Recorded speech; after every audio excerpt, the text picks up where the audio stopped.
sign in, so we have a list so we know everybody who's here tonight. And also, if you want to fill in a card, if you'd rather give your comments by way of card, or if you want to use a card to supplement the comments you make at the microphone, please fill it in, and then give it to Ms. Brewer over here. Hand up, before you leave this afternoon, or this evening. All right, welcome to the first of the community meetings. We are holding these meetings to receive feedback from the community on the preliminary recommendations which were presented to the Board of Education last Tuesday evening. I'd like to start by introducing the members of the committee who are here. We have the next slide. You have up here the list of all the members of the committee, and at the table here we have the members. Richard Weslowski, Director of Transportation. Karen DeBoer, Executive Director of Curriculum Instruction and Administration for Garrett County Public Schools. Steve Kaufman.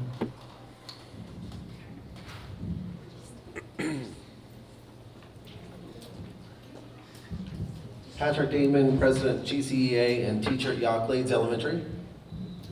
Jennifer Paul, Advocate for Student with Disabilities. Carissa Reddy-Huber. Bill Swift, Safety and Security.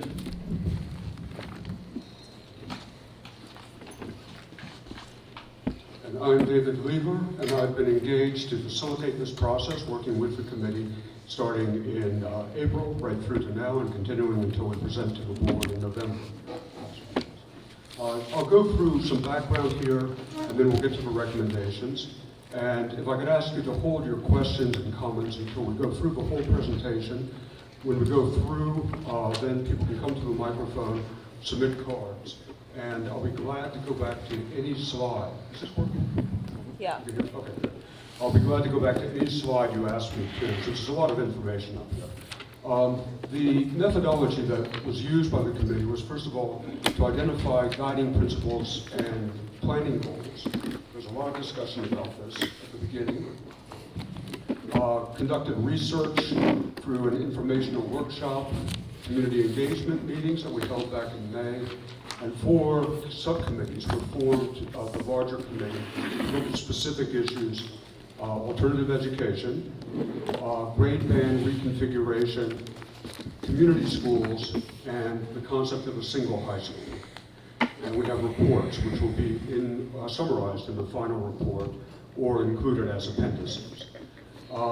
We analyzed the educational adequacy of every school in the jurisdiction. We looked at the condition of classrooms and other instructional spaces, and also at the urgency of whether or not that space is urgent or not.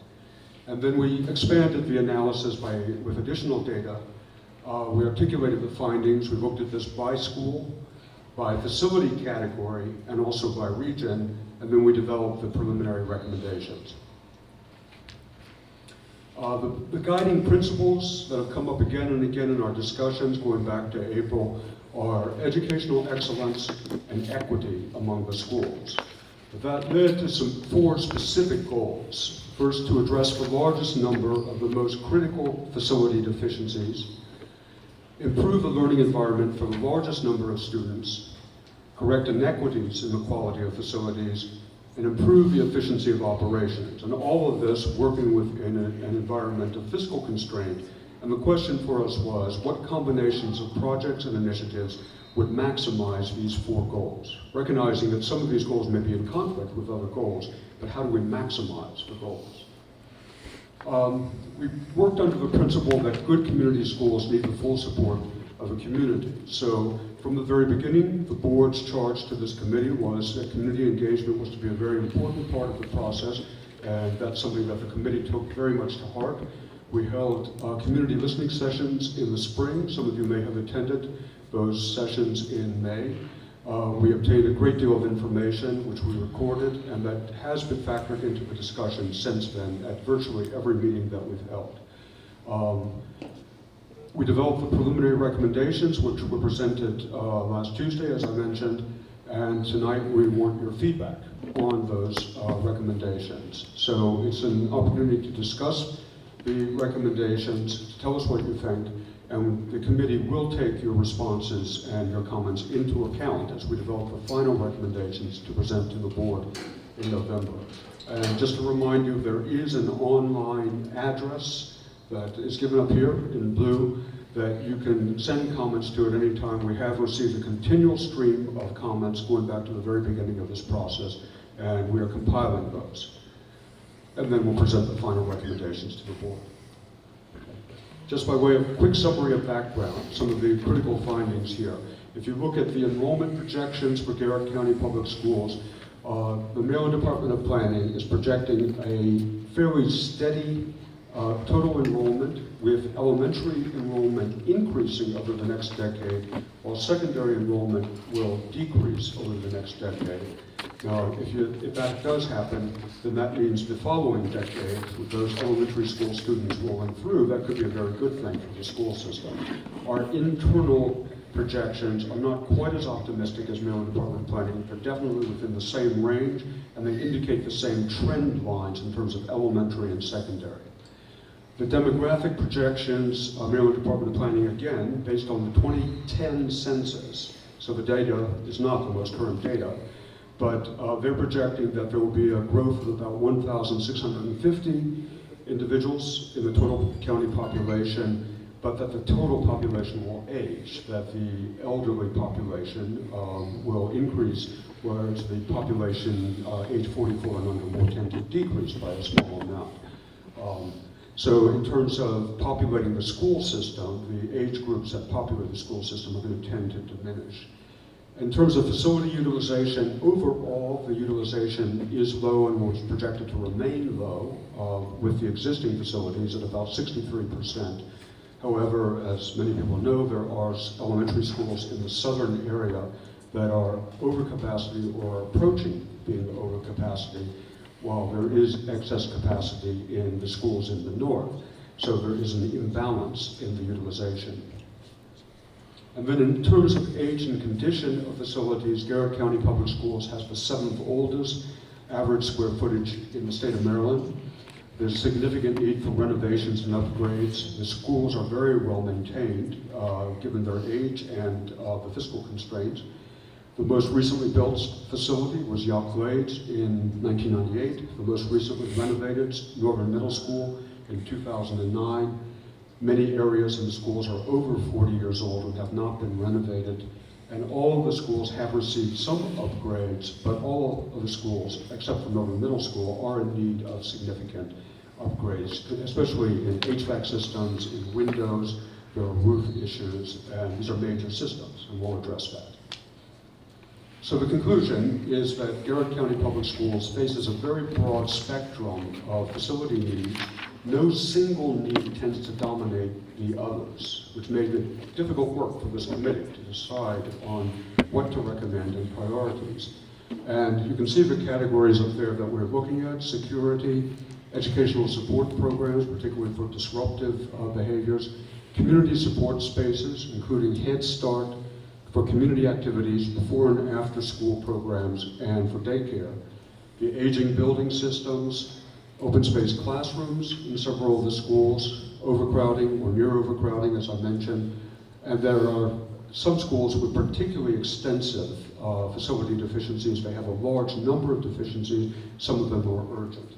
And these include Broadford Elementary School, Crellin Elementary School, Southern Middle School, and Swan Meadows School.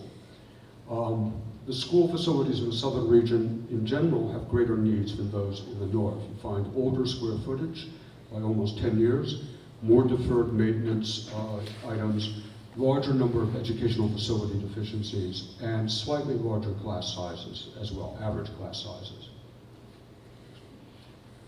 The recommendations then fall into three very broad categories. First of all, recommendations having to do with facility practices and the buildings, then funding recommendations, and then fiscal year 2021 capital improvement program.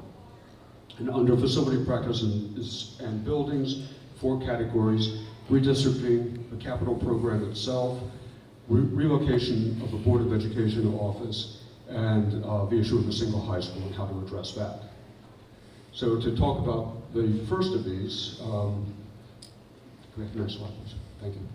On redistricting, there's a need to balance the enrollments in order to utilize the available capacity better, to improve efficiency. The benefit of this would be more equitable school size and class size, more equitable educational offerings. There could possibly be some operational efficiencies. We're not sure about that at this point.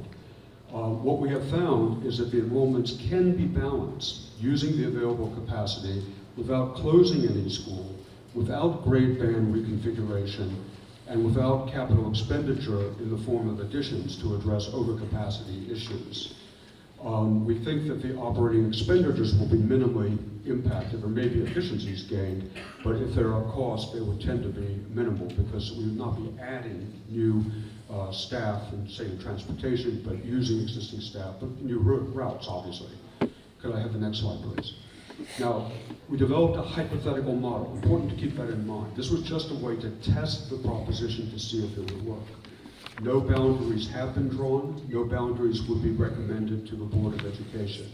But what we find is that if you redistrict from the southern region to the northern region, about 67 students from Broadford Elementary School to Accident Elementary School in Grantsville, about 35 students from Southern Middle School to Northern Middle School, about 54 students from Southern High to Northern High. And then you do some redistricting within the South, internal to the South and internal to the North. In the Southern region, about 20 students from Yonkers Elementary School to Broadford. In other words, you're creating capacity at Broadford, and now you're filling that by relieving the overcapacity issues at Yonkers. And similarly at Crellin, with about 24 students, and in the northern region, moving about 9 students from Accident Elementary School to Grantsville Elementary School. You know, emphasis on the word approximate, emphasis on the word hypothetical. This is just testing to see, can this work? And we developed the idea of certain regions, certain planning areas, without defining the boundaries. These planning areas might be potential candidates for this kind of redistricting.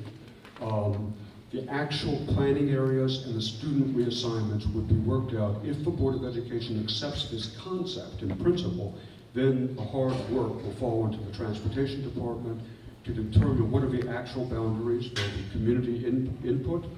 They'll go out to the community. All of the process will go into play before any final decisions are made. One thing to keep in mind, and I'll come back to this later, is the Southern Middle School Broadford Elementary School project is the largest single project that we have in this whole array. And its size, which in turn affects the cost, is critically dependent on decisions which are made about redistricting, because that will reduce the total population of Broadford Elementary School and Southern Middle School, depending on what kind of redistricting is done. So the two issues are very much intertwined, the redistricting on the one hand and this major project on the other, which I'll come to. And if this proposition is put in place, this kind of hypothetical model is put in place, the map on the left shows you where the utilizations will be in 2023 if no changes happen, where the light red indicates school which is slightly over capacity, that's Broadford, that's about 101% utilization, and the darker red indicates a school which is in seriously overcrowded, that's Crellin, which is almost at 120% of utilization. If the redistricting takes place, you can see that the Broadford area goes to green, but it falls under 100%, about 97%. And Crellin certainly improves. It is still a little bit over 100%, but in a manageable way that it now falls into that light pink shading. So you can see that this would result in a balancing of the utilizations. There's further work that could be done, clearly, that there is capacity, for instance, at Friendsville that could help to relieve the near overcapacity at Accident that's shown here, 99%. So there's much more work that could be done, fine-tuning the model. But at least this shows that we can achieve this better balancing of the enrollments by using available capacity. In terms of the capital program, we have all the categories listed up here. I have individual pages on these, so I think I'll just skip the outline here and go immediately to the individual pages. The first category are security vestibules. The need here is to improve control of the school environment, essentially so that the administration can know every person who's in the school at all times, all visitors. The general scope, all visitors will be identified and issued a visitor's pass. The doors will be locked except during the arrival time and the departure time of the students. At all other times, the doors will be locked and visitors will be buzzed in. So administrators then will know everybody who's in the building at all times. And there are two different types of vestibule that can be put into place, and it depends partially on how the existing school is already designed, and it depends also on staffing. In the first type, shown on the left here, visitors buzzed in at the outside door. They enter into the vestibule, then they're admitted into the administration area. They meet a person at the desk there. Their card is read, the background check and all that goes through, everything's okay, they're issued a visitor's pass, and from there they enter the school proper. In the second type, and this is where you might have an administrative area which is remote from the front door, a person is buzzed in the front door, they're in the secure vestibule, someone comes from the administrative area to a teller-type window, just like in a bank, and at that point, the card is read, they're issued the visitor's pass, and then they're admitted into the school proper. So you have to look at the specifics of each school to see what kind of design is appropriate. By the way, these two are not taken from Garrett County Public Schools. These are from other jurisdictions. These are actual projects that have been put in place, and they do work. Just so that you know that we're at anywhere near a design stage in this project. Okay, next one. The next category are spaces for disruptive behavior. The need here is based on the increasing incidence of disruptive behavior and the effect that they have on the educational program. The recommendation is to provide a dedicated space for de-escalation in every school, and this would be a safe, calming space. The goal is to return the student to the regular classroom as soon as possible. The project benefits, it allows the staff to give focused attention to the needs of that particular student, to help them to de-escalate in order to return to the regular classroom, and it also allows a regular instructional program to proceed without being interrupted. We have heard in talking to administrators and principals that the absence of a space can be a critical issue here, and so this would provide that part of it. Of course, with staffing issues, there's administration. A calming space does not involve seclusion or restraint, except under emergency situations. And the student would be under adult supervision continually when they're pulled out of the regular classroom, and until they return to the regular classroom, they're always with adult supervision. Okay. Next category would be Head Start in every elementary school. The need is to prepare young children to be ready for school, and also to address issues that they may have early in their development when it's much more possible to really help the students and make them more productive later in life, in their school career and in their adult life. The recommendation is to provide a classroom in every elementary school, and this would have a toilet, and it would have good access for both parent drop-off and pickup. And so the location within the school is a very critical issue. The benefits for the children, it eases the transition to elementary school. The children would now be in the same school where they would eventually, most likely would be going to school, so they get to know the administrators and vice versa. Allows providers and teachers to work together to address children's needs. It serves the community better by being actually located in the community. And it also will free up space at Dennett Road for other purposes, which we're going to come to. Next one. Building systems. The old square footage, the seventh oldest in the state, implies that many building systems are in need of upgrade and replacement. These have been identified by the Department of Facilities, and these recommended projects here are in 6 schools. There are 7 projects, but in 6 schools. These are not presented in priority order. One of these is actually going to be requested for funding this year. Project benefits, I think, are pretty obvious. You know, it improves the learning environment, improves safety issues, health improves, you avoid shutdowns of buildings, particularly things having to do with HVAC and electrical or leaking roofs. extends the useful life of the building. It's very important because that means that you can defer the date when you have to do a major renovation, which is far, far more costly than, say, replacing the building system. Reduces the cost of operations. The newer systems are going to be much more efficient than the existing systems. There are environmental benefits in terms of reduced water consumption and energy consumption, and the efficiency of maintenance operations will improve. Staff will have to do less hand-holding for older systems that need a lot of daily attention, which frees staff up then to really pay attention to other needs throughout the school system. Most of the projects will require professional architectural and engineering services. These are very, very large projects and very complex. However, other small projects will continue to be funded. So the list of schools that are affected by these major projects here does not mean that other schools in the system will not be receiving attention. They will be receiving attention, but they'll be receiving attention through the operating budget, just like the Department of Facilities does now. Okay, next one. Open space classrooms. The open space classroom is basically a curse that we all are living with that was visited on us by people in the 1960s and 1970s who thought it was a great instructional model. And we have discovered that it is not, that it's not conducive to learning, and that where classrooms have been enclosed, we hear very positive reports about improvements in educational achievement, in student behavior, in teacher satisfaction, and teacher retention. And so all around it seems like this is a very positive thing to do for the educational environment. Obviously helps students when they're in an enclosed environment, it reduces distraction, reduces noise interference, allows the teacher to have their full attention.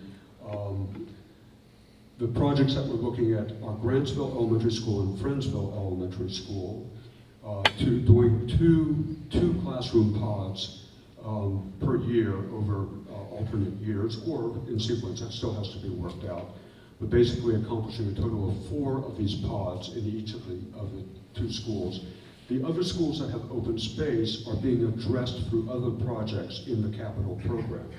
So that's why they're not listed under this category of open space pod, and I'll come to that in a minute. The large project which I've mentioned is the Southern Middle School, Broadford Elementary School. And the issue here is that you have an unavoidable cost that lies ahead of you, which is the replacement of the roof at Broadford Elementary School. The estimated cost for that at the time when construction would be likely to start is about $2.3 million. The issue is, are you going to invest that large amount of money in a school which is educationally deficient and will remain educationally deficient after that because of the open space pod situation? And meanwhile, Southern Middle School also is educationally deficient for a number of reasons. Each of these has fairly long lists of deficiencies. The Department of Facilities has developed estimates of what it would take to renovate each of those facilities. And when I say renovate, that does not mean full renovation. It means a partial renovation. But even under a partial renovation, when you add in the necessary additional costs for design, for contingency, and you take into account construction cost escalation to the time when actual work would begin, the Southern Middle School project would be about $20.5 million for that partial renovation. Broadford Elementary School would be about $23.4 million. And so combined, the cost would be about almost $44 million. There's an enormous amount of investment. So the question is there a better way to go about this? And the committee did discuss a number of alternatives, and the one that they focused on was the notion of consolidating them as 2 schools under one roof, 2 separate schools under one roof, 2 separate administrations, separated but under one roof. With that, you could reduce the total square footage. Broadford Elementary School would then be demolished. You would avoid the cost of doing the roof. You would have a new roof on this combined facility. The learning environment would be improved. You would have, depending on the level of renovation that you undertook, and certainly in the new addition portion, you'd have close to state-of-the-art in terms of the educational environment. The operational efficiency would improve, the square footage would be reduced of the total school system, and we've run a number of the models, and a number of these come in at substantially less cost than the combined cost to do the two renovations. So there would be a cost benefit of actually doing this. Could I have the next slide, please? But as I mentioned before, the total cost would depend on its size, and its size depends on the number of students it has to house, so that the redistricting decisions would have a big impact. Under a no change scenario, where basically you're saying just take Broadford's population projected out and Southern's population projected out, we estimate the cost would be about $41.2 million. So it's in the same range as doing the renovations. However, if you redistrict as we propose, as I described earlier, the cost would come down to about $37.3 million. And if you combined redistricting with a grade band reconfiguration where you take advantage of the excess capacity at Southern High School and have something like an 8th grade academy at Southern High School, we understand what a significant change that is. And we're not recommending that, by the way. What we're doing is just sort of running by different scenarios to say, here's what would happen and the implications. If you did do that, then the cost would come down to about $33.8 million by our assumptions. So you can see it's an extremely substantial change in the total cost depending on how you handle the redistricting issue in the school system. The process that would be used here, this is just one set of proposals, or they're not proposals even, these are just sort of models. You actually would you develop an educational specification first. You have to say, what do we want? What should the educational program be? And what spaces are needed then to support the educational program? Then you would engage a third party to run a feasibility study to look at critical alternatives, develop the cost for construction, as well as life cycle costs, a very important issue. For 30 years out, which of these options is actually going to reduce costs most because I have the most efficient operation. And then with that, the decision would be made about which option to pursue, and then leads to design, and then, of course, to construction. So it's a very long process that you would be going through here, and I assure you, a great deal of community input all along the process, assuming the board adopts this as a basic strategy. And next one. Then we looked at two schools that have a large number of facility deficiencies, some of them being very intense. Now, it is important, both of these schools are very, very small. And so the same issues that might be simply overwhelming in a large school to the administration can often be handled very well in a small school, simply because it's such a small student population. We're aware of that, and please keep that in mind as we go through this. Crellin Elementary School, very strong community school. It does have a large number of educational facility deficiencies, lack of resource rooms, lack of space for itinerant staff, lack of space for the STEAM, STEM, and technology program. Music, art, and gym all need spaces. The administration, the health suite all could need upgrades and improvement. It doesn't have space for pre-K, doesn't have space for daycare. Community space, I suppose it can be used for community space, but there's no dedicated space for the community. And then, the general support facilities that you need in a school, like ADA accessible toilets and enough storage space and so forth, those are also missing or deficient. And so the recommendation is sort of three parts here. One is you undertake targeted improvements on an annual basis, stretching over a period. We're saying 6 years now, it might go beyond that. And the particular items that you look at each year would be prioritized by working with the staff, working with the community, working with the Department of Facilities, saying what can be done within the sort of budget figures that you have. There are various sources of funding to support these kinds of incremental improvements over the course of time. You would hope that many of these could be done during the summer when the kids are not there to reduce the disruption as much as possible. Examples of these kinds of targeted improvements: installing lockers and cabinets in the rear hallway, a new entrance, new exterior doors, and that can be combined with the security vestibule that we mentioned earlier. Repave the parking lot and driveway, and replace the DVR. The second aspect of this is there are 2 relocatable classrooms there. Replace those 2 with 4 relocatable. It's taken from Broadford Elementary School when the enrollment allows for that. So you actually will increase the classroom space at the school. The other 4 units can be used elsewhere. And then study the need for permanent additions for programmatic purposes, but also possibly for capacity purposes. You know, because there's going to be projected, even with redistricting, overcapacity, slight overcapacity at Crellin, but also possibly to help other schools. So that needs a lot of study. That's a fairly big set of projects to do additions, and it needs a great deal of study. It's a large capital investment.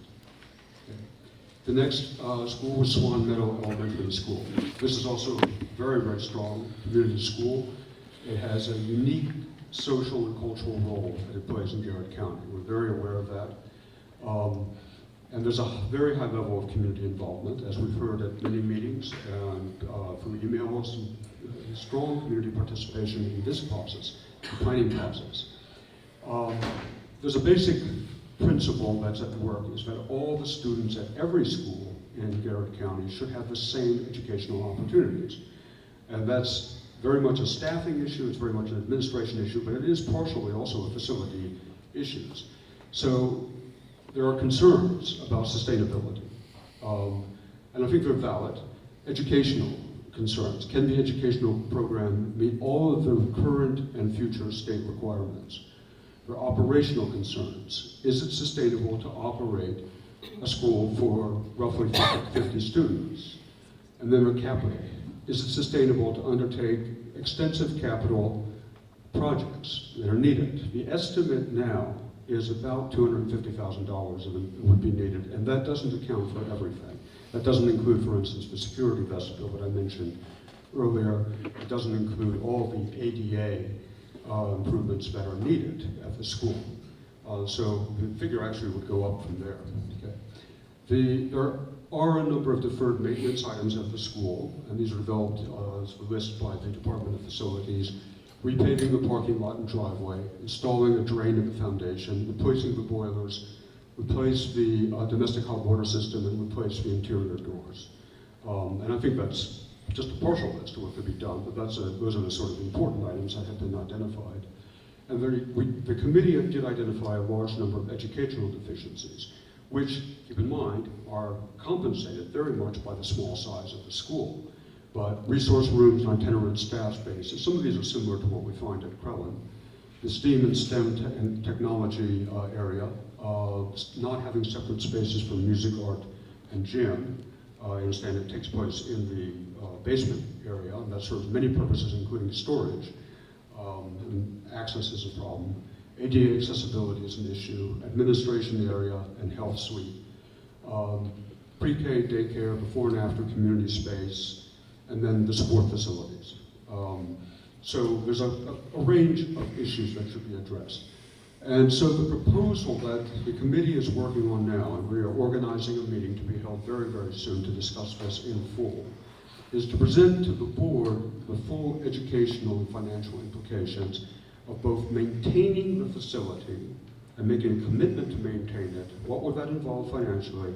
And then on the other side, what would be involved if the school were to close? It is a very difficult, very, very difficult and perplexing issue for us. And so I want to assure you that we are addressing this very, very seriously, and we'll be taking this up at our next meeting. This is not an inexpensive program. Capital projects are expensive. The total bottom line, if all of this were to be done, is about $54.5 million.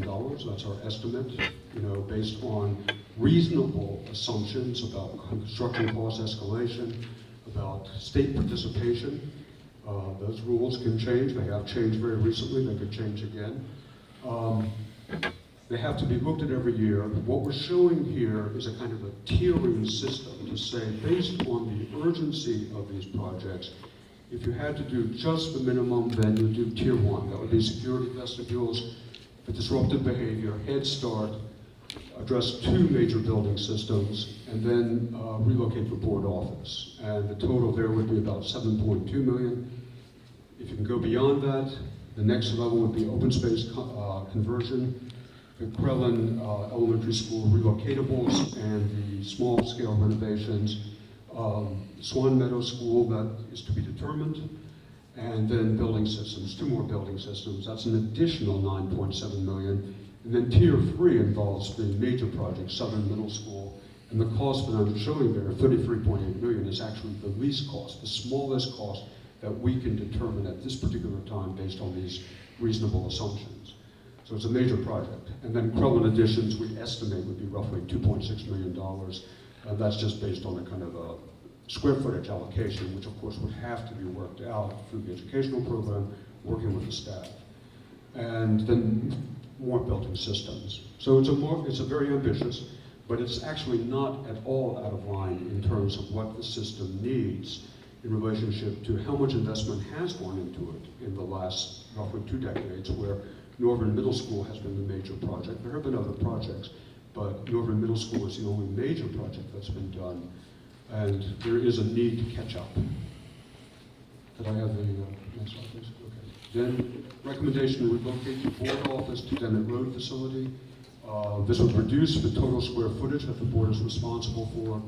It would consolidate board functions into a single location. There would be an estimated annual savings, about $67,000 in operating costs, although there are also some avoided capital costs.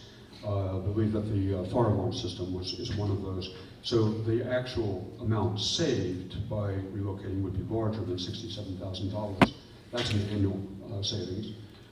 This would require relocation of the Head Start program, which is our recommendation 2C above.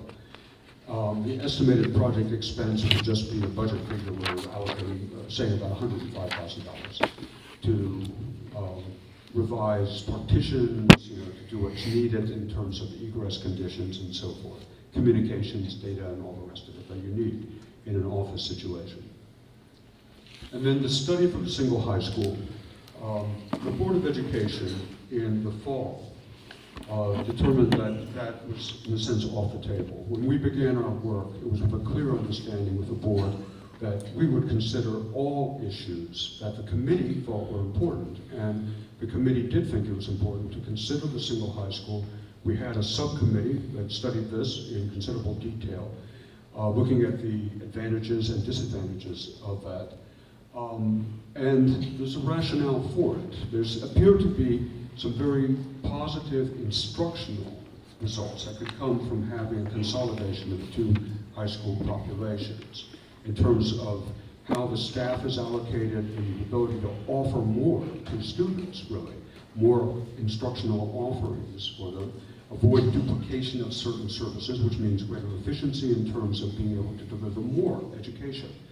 But we're uncertain about the financial implications. The literature does not point in a kind of a clear, unambiguous way to financial advantages to consolidation. You have to go through a much more detailed study to determine that.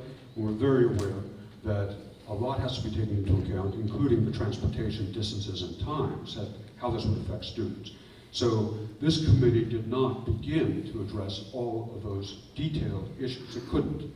So what the recommendation here is that a standing committee be established by the board, which will then begin to investigate all these issues. The educational program, develop something like an ed spec, perhaps not the detailed ed spec that you'd use eventually for design, but an outline ed spec that tells you what kinds of programs do you want to have in the school.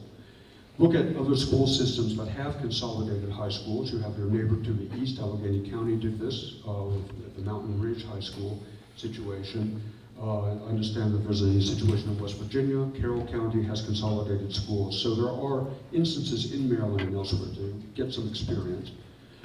Understand what the community's wishes are and their needs. How do they perceive this potential consolidation? Look at sites for this facility. Consider whether career and technology education should be included in the same facility or should be in a separate facility. Consider the financial implications. Obviously, the cost is going to be quite large, but also consider, are there any efficiencies that are achieved through this kind of consolidation? And then look at the various funding sources and when the funding would be needed. Could I have the next slide? The schedule is very, very long. I see that the slide got a little bit scrambled, but I think you can read that.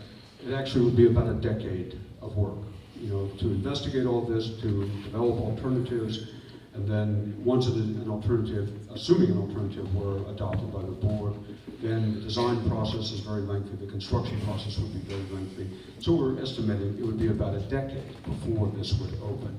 But to start this process at very little cost and just using staff, community members to really begin to think about the advantages and disadvantages and what needs to be looked at here. Right now, just back of the envelope kind of calculation of what it would cost when it opened would be about $115 million, which is not at all out of range of what other schools are being built for in the state of Maryland, high schools of this capacity. And then community involvement would be essential from the very beginning, as stated here. So involved in setting the educational program, involved in determining the location of the building and looking at the transportation implications. Every aspect of it would involve community. In the funding recommendations, clearly there's a need to boost the funding. One issue is look at the state-local cost share formula and see, can the state's portion be increased based on special situations, special conditions that you face in Garrett County. Consider your topography, the size of the jurisdiction, second largest in the state of Maryland, the weather conditions that you face, the climate conditions, and how do they affect the operational issue which imposes requirements and costs which other school systems in Maryland don't face. Second, relocate the Board of Education offices. The avoided cost that I mentioned, if it's about $67,000 per year, which is already budgeted, that can be used to finance capital debt. It's not a tremendous amount of capital debt, but every bit helps. So that is important with all the other advantages that were mentioned up there. Investigate the modest property tax increase. The capital needs, even at the lowest level here, cannot be met through the operating budget. So there is a need to issue debt, general obligation bond being the usual form of that debt, and that's supported through property tax. The tiers that the committee has developed as a way to prioritize these projects so that the most necessary do get done, and there may be things that simply fall off the table because they simply can't be funded. We recognize that. Identified joint board and county functions that can be used to streamline operations. Information technologies are already shared. Possible potential savings if finance operations and personnel operations were also shared. Don't know, has to be investigated. And then this is something that can be done fairly quickly, is identify joint users for the excess space that's in the schools where there is capacity and remove that space from the state-rated capacity. There's a process for doing that. And by having partners in the schools, you can expand educational opportunities and extra educational opportunities. But in addition, there could be cost-sharing basis for, say, maintenance, operations, capital improvements like replacing a roof, and so forth. This is being done in other jurisdictions, usually through a memorandum of understanding or even a contract relationship, and it's something that should be undertaken as a way to utilize the available space in Garrett County. And then finally, the FY 2021 Capital Improvement Program. There's a certain urgency to this because the application is due in just a few weeks, October 4th, to the Interagency Commission on School Construction. Garrett County has not applied for state funds in every fiscal year in the last decade, and there was a general feeling in the committee that we shouldn't miss this opportunity, so an application should go in for projects which are clearly needed and are not really in dispute.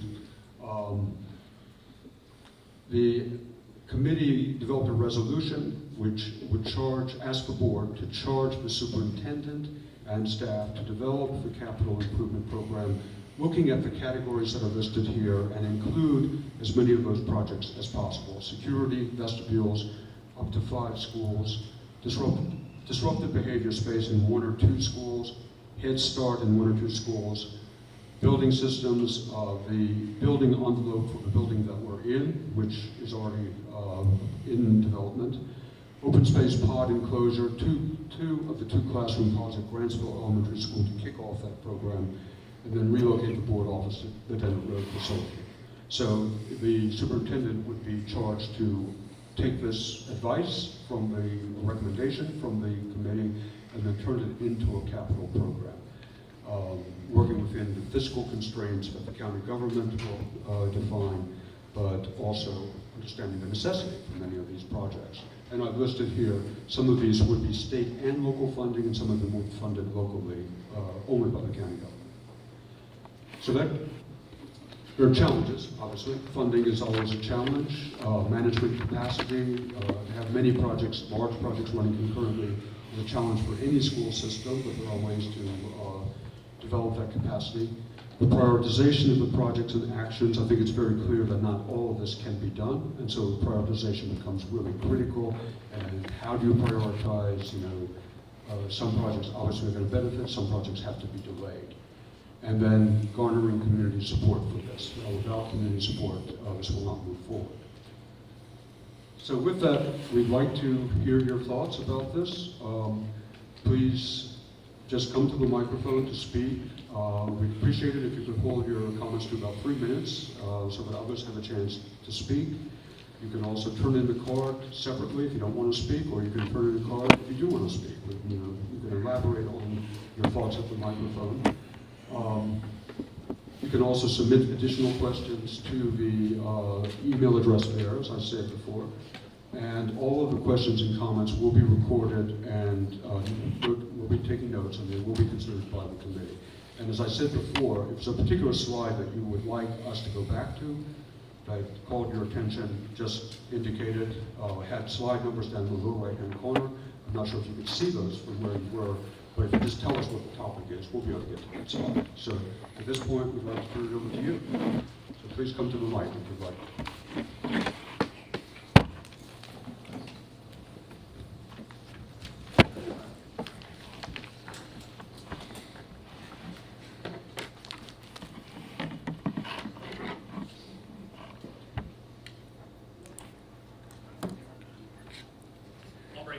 Thank you. And please state your name, okay? I'm Andrew Sauer. I don't think this is working. Sorry. Hold on. Rather not. Turn your mic on. Here comes help. Andrew, someone? Andrew Sauer. S-U-D-E-R.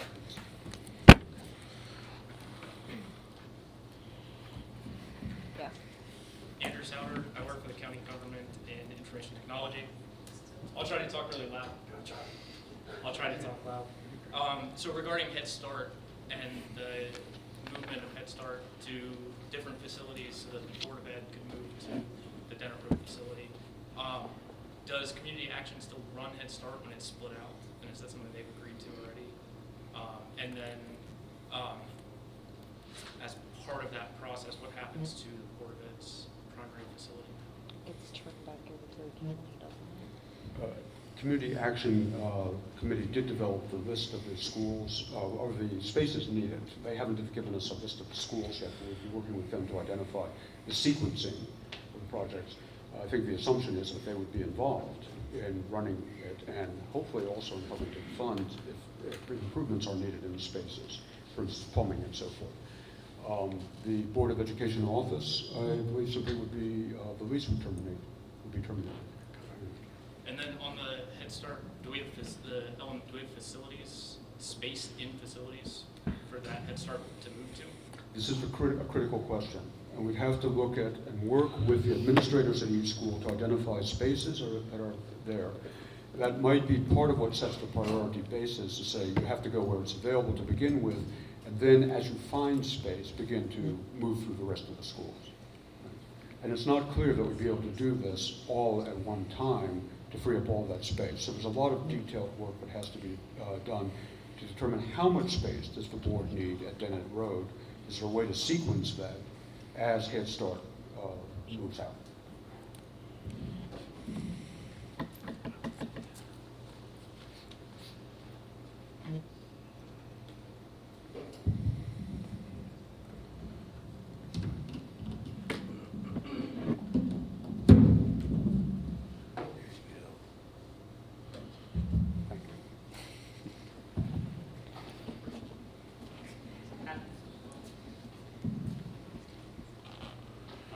thank you for the presentation. I think the committee has obviously done a lot of work, and it's been very thought-provoking.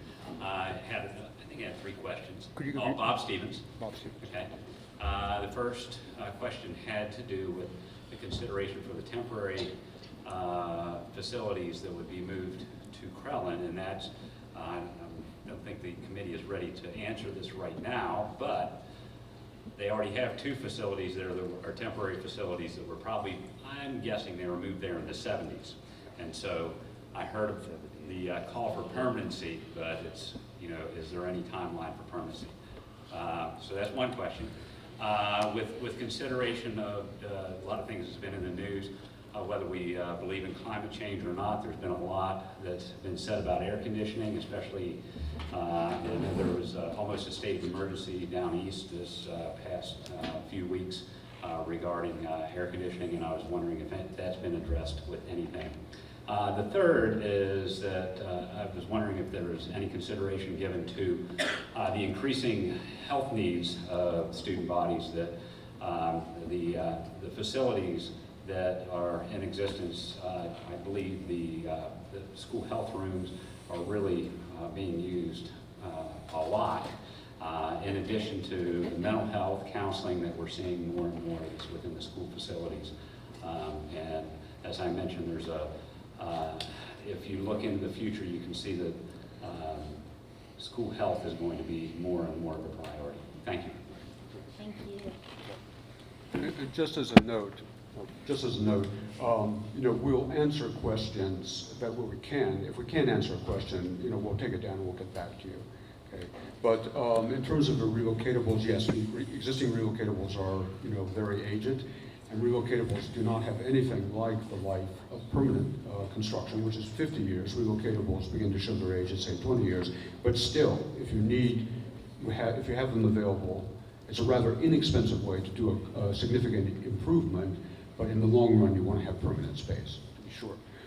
Air conditioning is pretty much being taken for granted. You may be aware that the Board of Public Works has made an issue out of this with several jurisdictions in Maryland over the past couple of years. And it's pretty much embedded into any assumptions about major renovation, but it is a very expensive thing to put in. It does also increase operating expenses. Even if you're doing the most efficient system that you can find, it still will increase the electrical demand. The space, the health needs, that's a very important issue. And it goes back to this question of community partners, because one viable type of community partner is health services, which can provide health services to the local community, a higher level of health service to the students in the school so that they don't have to go to the hospital or the emergency room. And it provides a great benefit, and it seems to work very well in rural counties. Caroline County does this regularly for all of their rural schools outside of Denton, the major city there. Not necessarily inexpensive, though, as you can imagine, in terms of staffing, the improvements and so forth, but it is one viable option to consider.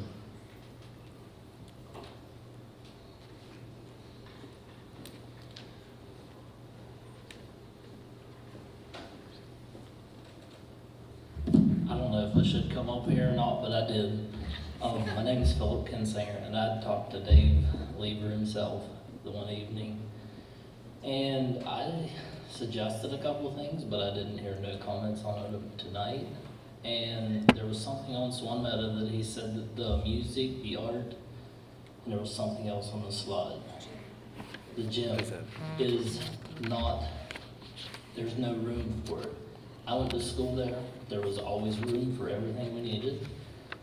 The gym, the music never interfered with each other. We did art down there. Each one fell at a different day, a different schedule. And then the other thing he said about moving the 8th graders to the high school, I totally disagree with that. And I think he knows why. Dennett Road, they closed the school. They figured out we had a lien on it, so they had to fix it. Reopen that, eliminate all the overcrowding, and move any grades you want, whatever needs uncrowded, move it there. Take the central office and put it here at the high school wing. The other thing I was just became aware of, when Dr. Teets was in it, there was X amount of people, but in the last year, they added a lot of jobs, and were those jobs necessary? Or was it more or less just a way to milk the system, more or less?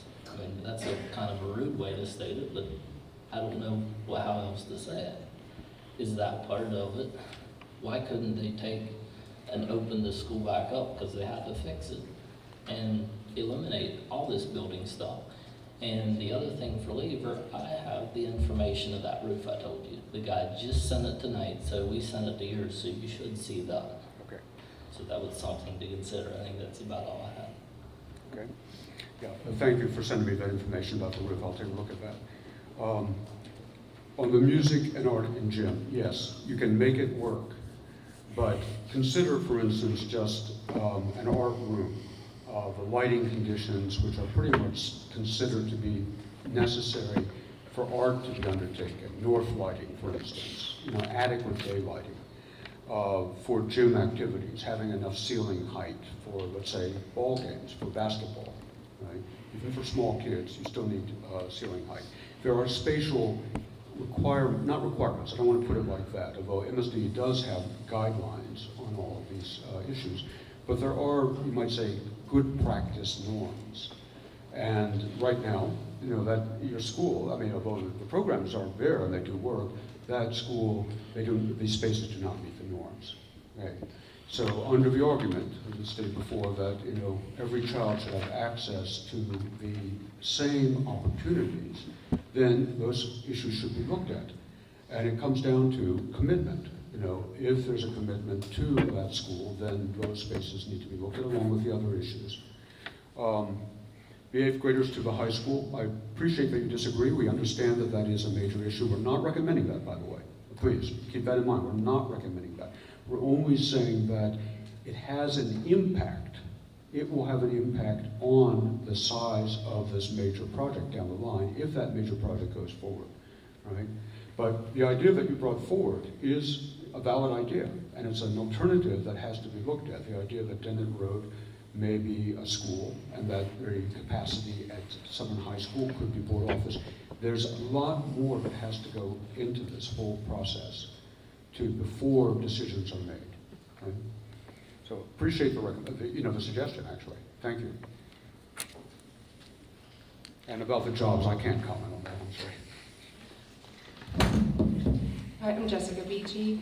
I wasn't planning on talking at all tonight, but as far as the art and gym and all of those spaces, I understand we don't have a gym. I get that.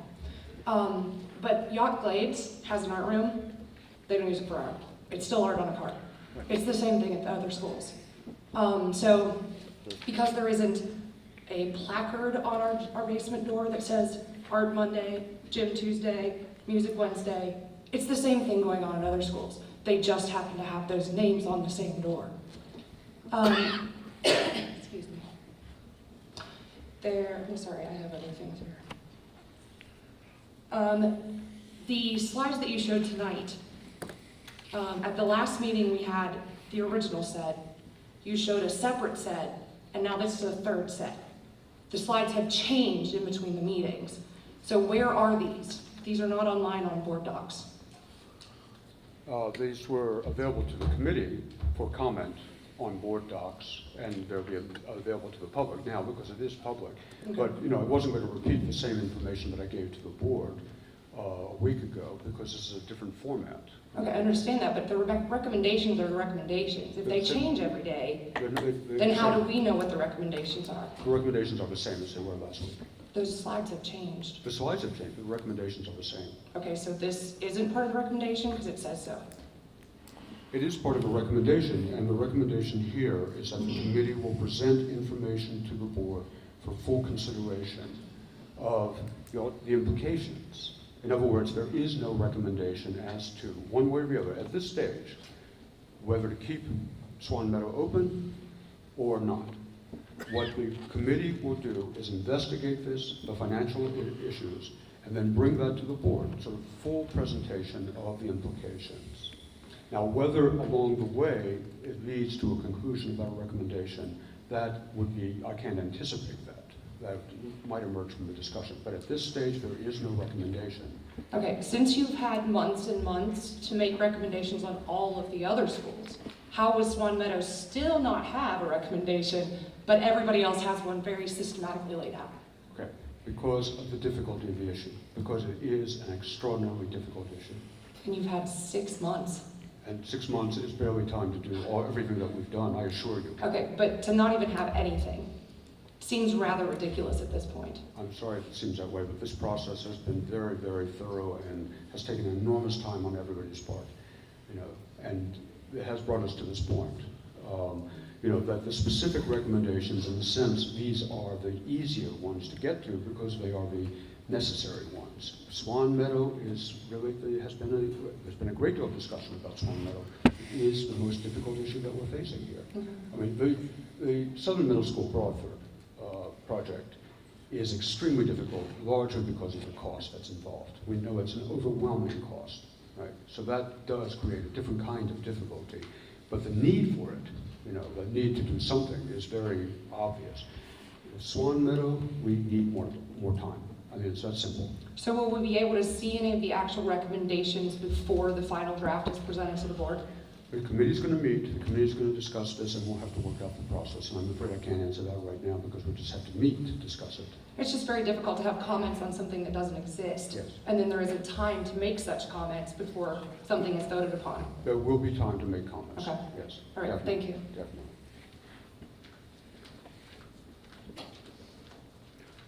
Could I just go back, though, to a comment you made before about yacht glades, about the art and music?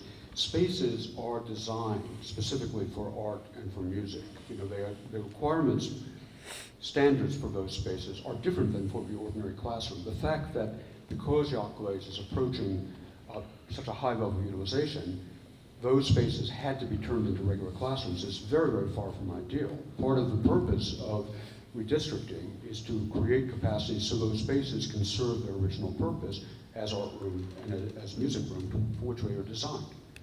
So that's not an ideal, I would say. Sorry. Okay, I asked for it, didn't I? it's okay.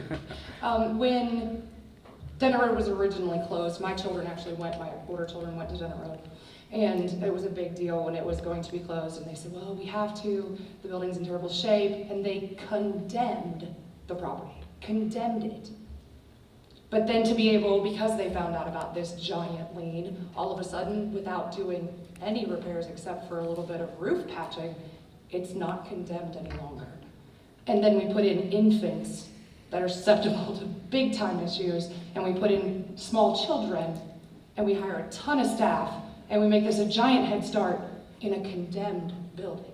If they would have just left the school in there to begin with, we wouldn't have gotten to these overcrowded issues, because all of those children went to yacht glades and Broadford. So we created our own problem, and now we're trying to fix it by still just moving everybody around into the same existing building that was originally condemned. So I'm just really confused about, if the building's not suitable to be inhabited, how is it suitable to be inhabited? I'm sorry, but I'm not aware of that case. It was condemned. That's why my children had to stop going there. It was never condemned. We were told that it was uninhabitable. So whether that was put on paper or not, that's what we were all told. That's why our children had to leave. We have a lot of people in this room who have the same issue with their kids. It was closed as an elementary school. That's Because it couldn't be kept open because of the debilitated building. I don't think that was reasonable. Then why do we need to close it to overcrowd the other schools? Because that's the only thing that was accomplished. We overcrowded 2 other schools by closing a perfectly functioning school, apparently, because we can have infants and children in there. So we actually created our own quandary. We do have to consider the current situation. I understand. Going forward. Whatever may have happened in the history and the value of judgments that were made, we do have to move forward with what we have. But if it's a functioning elementary school and we're going to move Head Start out of it anyway, why aren't we making it a functioning elementary school? It's 3/4 of a mile from Broadford. We're not even talking about moving bus routes here. It's the same thing. I think, as I said before when the gentleman spoke, this is an idea that the committee has to discuss. Okay. It's an alternative that has to be discussed. Okay. I think it's. I'm just reiterating, because it seems ridiculous to not use a building that's sitting there and obviously okay to be used when we have such overcrowding with Yacht Flakes and Broadford, and it could easily be consolidated in that building. Thank you.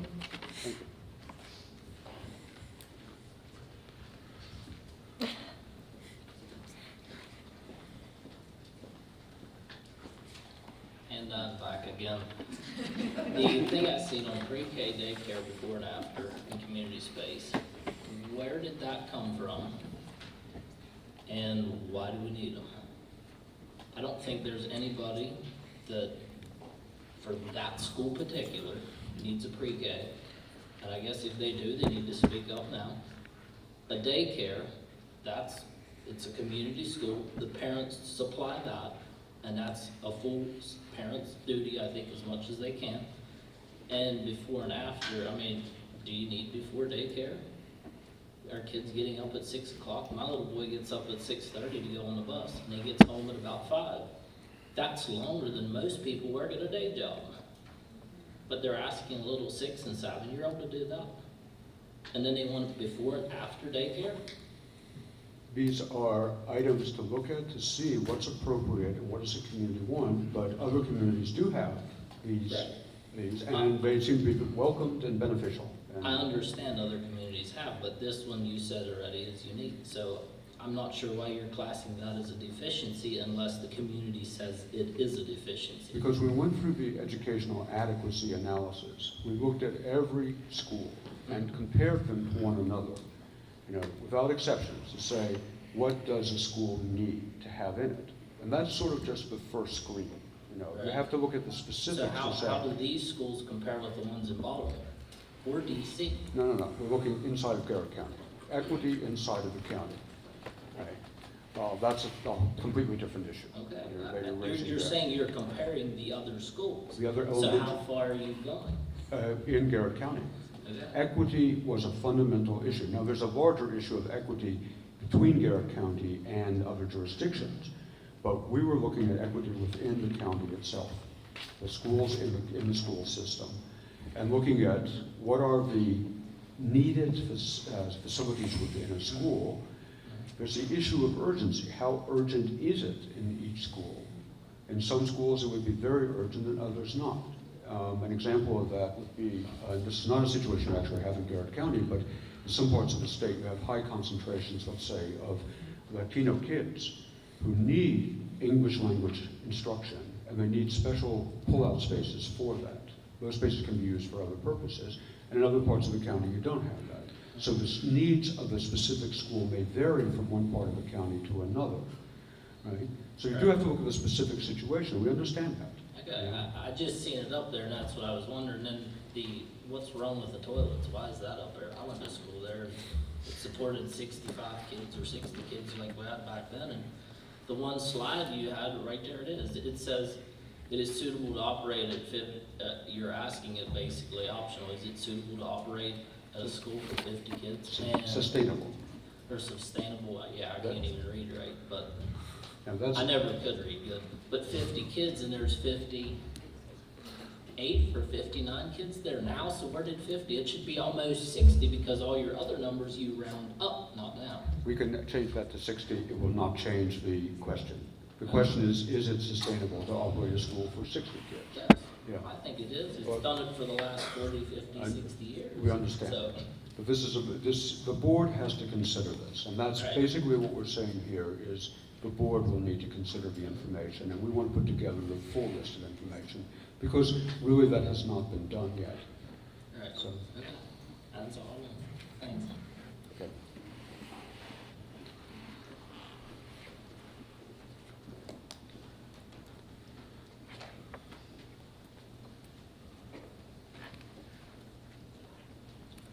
I'm breaking my own promise not to speak. But you brought up the Latino kids. Head Start originally was a ghetto program. It was for inner city kids that were failing in elementary schools to bring them ahead. It has since expanded down to birth. Head Start pays no money to the Board of Education. The Board of Education is short on money. Why is it a priority for the Board of Education to take over a separate government program and finance it with money they don't have? Is not Head Start have its own director, its own operation, its own budget? Then why is the Board of Education financing it? It's not financing, that's not the proposal, it's just, we'd be creating space. The space is free? Who pays for that space? The space is, in many cases, already there. It's a question of making the space suitable for the program. Did I not hear we mentioned earlier that we needed to create space for them? You take a space, an existing classroom, Okay. and then you have to rework it for the specific program. There is an investment, and yes, there is a cost that's involved in it, a capital cost. But it's possible that grants can help to defray that cost. It's also possible, and the state has participated in those projects with no cost to the local government and elsewhere in the state. But the question is, why are we concerned with a separate government program? It is a separate program, but it's within schools. It's most beneficial when it's in the school, and the attention to early childhood development, early childhood learning, universally, educators are saying this is one of the most critical things you can focus on. Of all the wonderful things that we can buy, I mean, there's a long list. Should we not focus on our core instruction and stay there and quit blending into other programs? You have to look across the board. As I said at the beginning, the spectrum is very broad in Garrett County. There are many, many needs. And there are core facility issues, to be sure, that they're being addressed in this set of recommendations. Okay. So then, for 150 years, Swan Meadows has operated with parents. And your recommendation is they need to be replaced with Head Start? No, we're not making a recommendation on that. I mean, we're saying Head Start in the school, yes. Right. But Head Start is a separate program. And where would these children come from? Are they not Swan Meadows students? They may be children in the community. Exactly. They have parents. Right. But many parents might be interested also in having their children and might find it very advantageous, as they do elsewhere, to have their children in a Head Start program. And that's what has to be investigated. I mean, one of the things that has to be gone through is to say, first of all, in prioritizing projects, where is it clearly needed and where is the opportunity? But then also say, perhaps not every school does need it. We're saying right now they should, but as we go through the longer process, perhaps there are some schools that don't need it. That has to be looked at on a school-by-school basis. Your final report's due next month? In November. November? Yeah. Okay. And we're still wondering whether or not this is needed? Whether what is needed? Head Start in the Swan Meadows. There are many questions that lie well beyond this committee's work. The whole question of, say, the scope for the Southern Middle School, Broadford Elementary School lies beyond. The specific designs and therefore costs and sequencing of the security vestibules lies with the staff, not with this committee. It won't be in the final report. That these are levels of investigation that are very, very detailed. They involve cost projections, they look at opportunity, talking to the educators, talking to the school staff. And that is what capital development. And that does lie beyond the scope of this committee, yes. Okay, but absorbing Head Start into the school budget. It's not absorbing it into the operational budget. It's absorbing it into the school facility that Head Start will be budgeting, providing the same budgeting they're providing now. Now, there are obviously costs. I mean, the heating and so forth, but you're heating that space anyway. You know, there's the capital cost. Yes, shouldn't Head Start be tapped for this capital cost? And that would be a question. As I said, grants is one way to defray the costs. And the state, you know. And I can point you to a project in Talbot County where the local government did not participate at all in the Head Start. It was all done through state monies and through grant money through a nonprofit. The entire project to create Head Start at a school in Easton. So there are ways to fund these things. I mean, you have to look at all the various funding sources. We don't know what's going to come out of the Kerwin Commission either. and that early childhood education is one of their key areas of focus. So we'll see in the next legislative session what kinds of funding programs are established. So I didn't get your name. Mike Henderson. Mike Henderson, thank you. Yeah. I'm just curious about the bleeding over one government agency into another. And that's pretty much what we're looking at. The joint use of facilities, when it's beneficial, is used. We see that across the state. I see that across the country. You know, that we see police departments that have space in schools sometimes. We see health districts, health services that are in schools. You know, so these are cooperative relationships, not competitive. They're cooperative. I understand that. And all the studies I've read or all the stories I've read of such things, these are all city problems. You know, Baltimore may have a police station, or Philadelphia, Chicago. The health clinics that I mentioned earlier are in Caroline County. These are in rural districts, rural schools. They're out there literally in cornfields. I've gone to those cornfields. I had children in Caroline County. And from everything I hear, the programs are extremely beneficial to the community. And I've lived in Caroline County, St. Mary's. I've been to the cornfields. I know the schools. They operate more like we do than the city schools. I've also had children in city schools. They dropped out. I haven't had any child graduate from any of the major high schools in Anne Arundel, Baltimore, Waldorf. And I don't want that to happen here.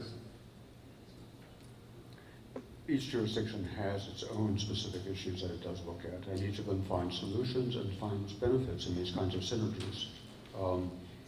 There are a range of different solutions across the state. What will be a solution in another jurisdiction, perhaps even in Caroline County, is not necessarily a solution here. The general suggestion is utilize the space, develop these partnerships. It's not only government agencies, it's also nonprofits that can participate very beneficially in these schools and provide services to the community and also to the students.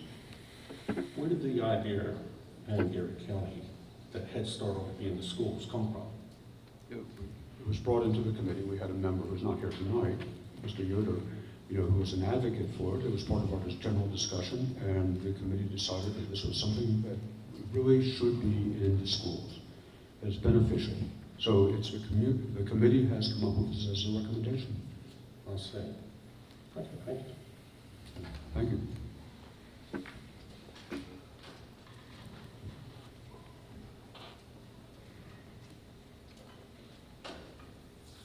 Anybody else who would like to speak?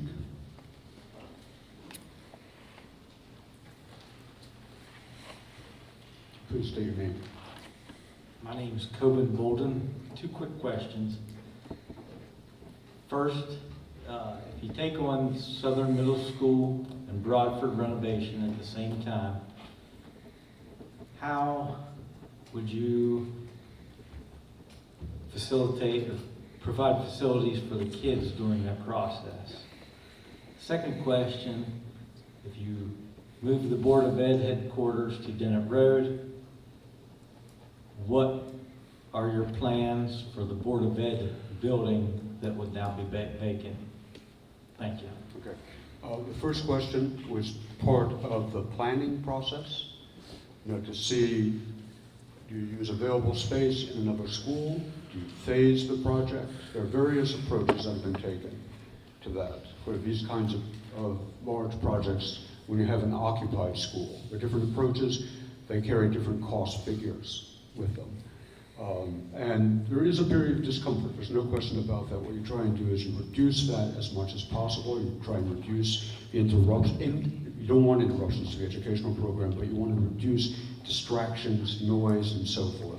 And I've seen it done extremely successfully, where the contractor, the architect, the engineers, the school administration, the local community, all were participating to make it go as smoothly as possible. The second thing, the question came up before about the Board of Education office, and there'd be the termination of the lease, and then the future of the property would have to be determined, I think, by the owner, which would be the county.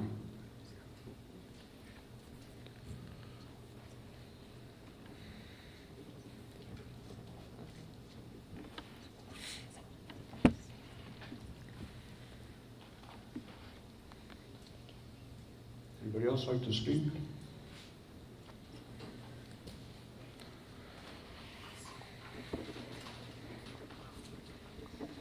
Hello, I'm Barbara Bolden. I just have a question on the percentages with the different schools. If they were all based on the same, demographic, for lack of a better word. I know certain schools, like for Friendsville, I believe, Route 40 maybe, they have daycares currently. And when you're looking at the building usage, is it the same parameter for each of the schools that you were looking at, or is that how the building is currently being used? It's how the building is being used. And this is a calculation that was done in April of this year, a recalculation. And actually every school in the state was recalculated by the Maryland Department of Planning.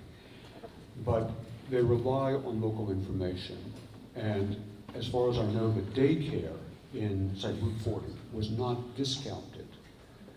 And it could be discounted, which means then the state rated capacity would go down and the utilization figure would improve. It's a paper transaction. You know, the actual usage of the spaces doesn't change.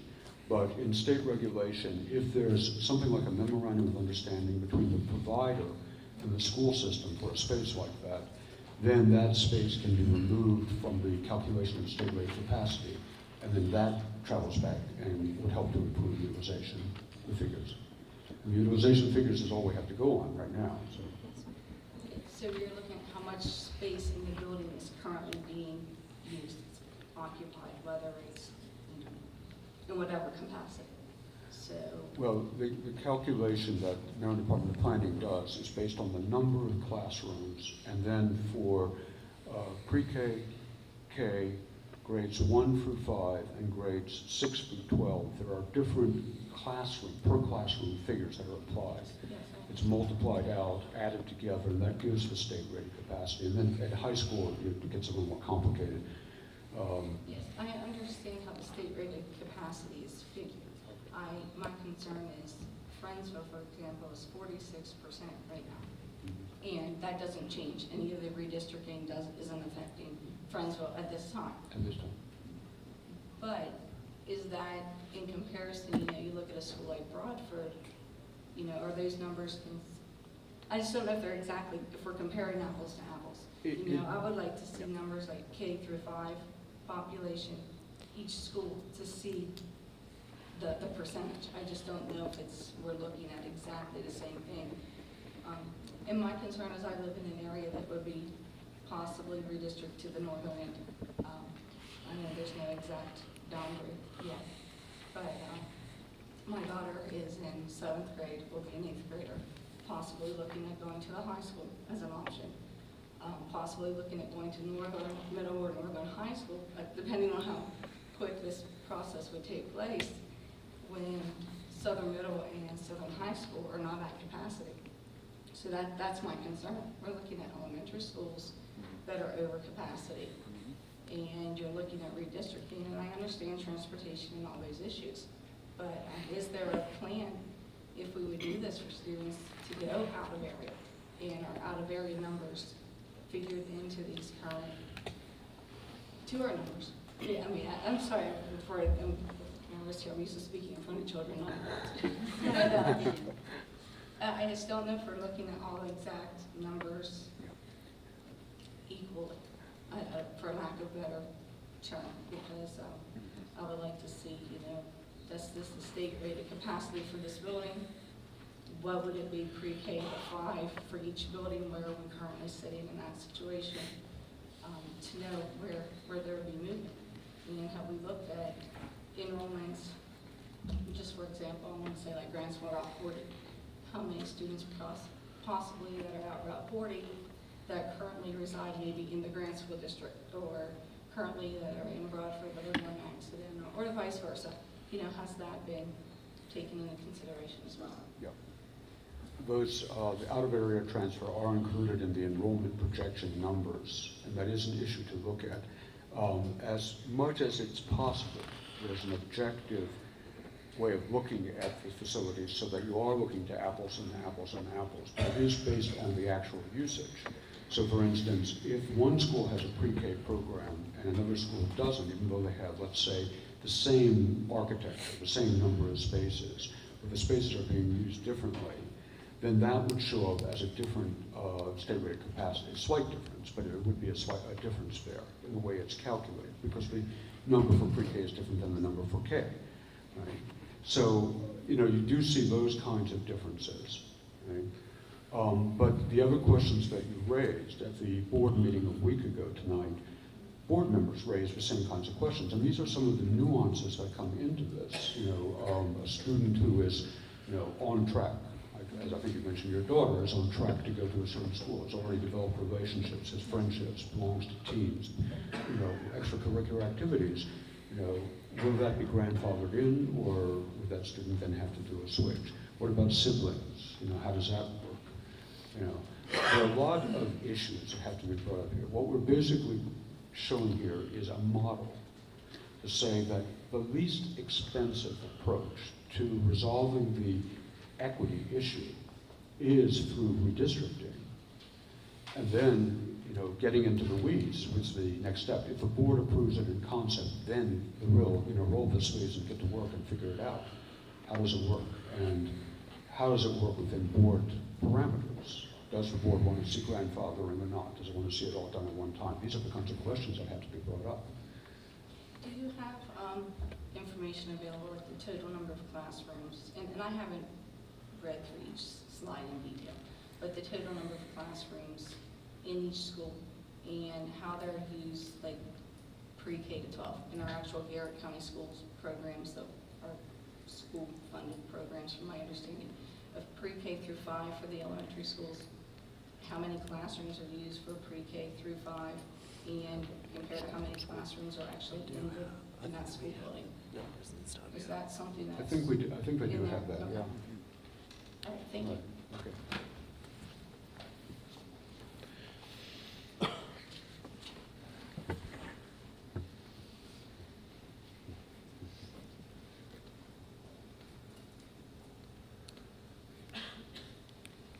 Anybody else would like to talk?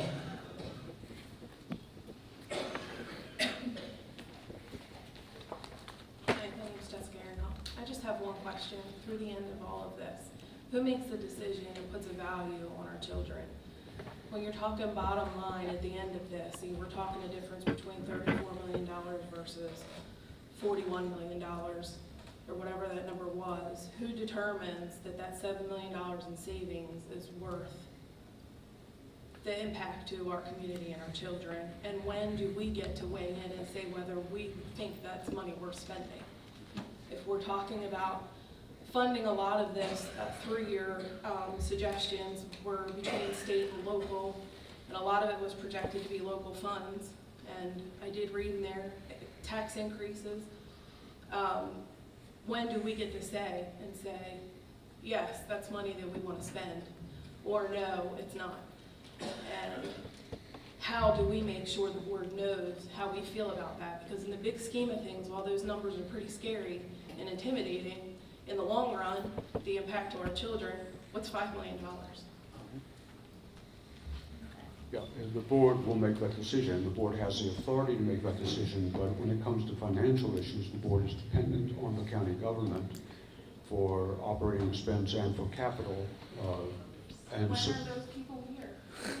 They're not even present. They're not here. But you do have a say. Three people in the state.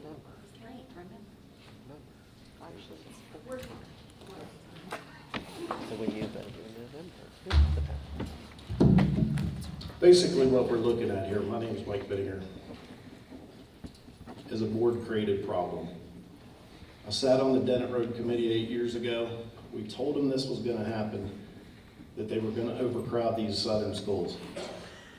And now this is what we're dealing with. The last thing we need is another recommendation. We don't have a recommendation problem, we have a leadership problem with the elected board and the board in general. You can make all the recommendations you want, and the elected board can't get out of their own way and make a decision. This is a board-created problem that they've known about. It's not 6 months of studying this. This was created 8 years ago when they closed Dennett Road. And I have heard nothing here tonight that's any different. Let's create another committee. Let's create another committee. And I'm not directing this at you all. I feel sorry for you all. I sat on a worthless committee that was for Dennett Road. They didn't listen to one daggone thing we said. They're probably not going to listen to anything you say either. The last thing we need is more recommendations. We need some leadership and some action. And again, I'm not directing that at you. It's not your fault. But we need some leadership, not more recommendations.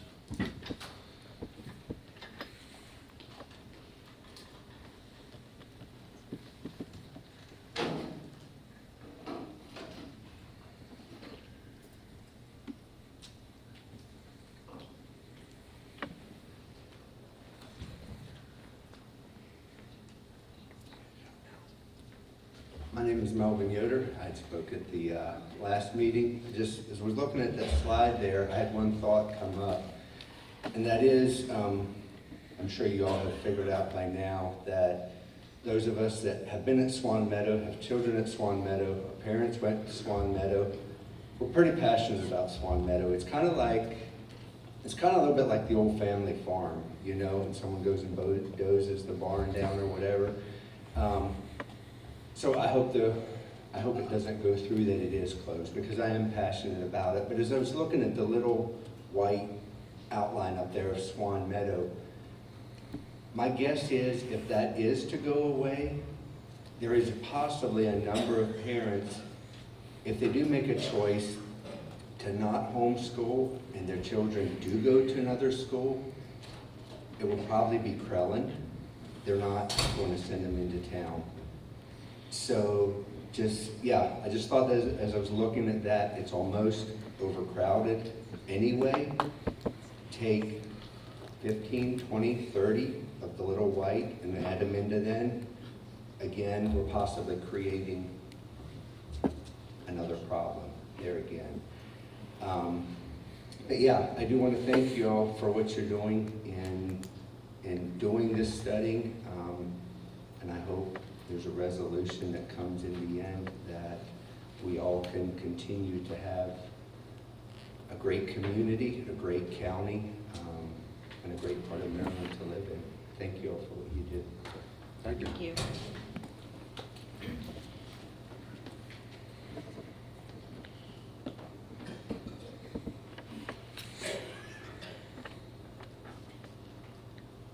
Anybody else? Okay, well, thank you all very much for coming out. I hope you all did sign in. So you have the list of everybody who did attend. And don't forget, please pass your cards to Ms. Brewer over there as you're leaving. And we will be holding community session tomorrow evening at the college, and then on Thursday evening at Southern Middle School. Same time, 6:30, in case you decide that you want to come back. Northern Middle. Excuse me, Northern Middle School. My apologies, Northern Middle School. Thank you all.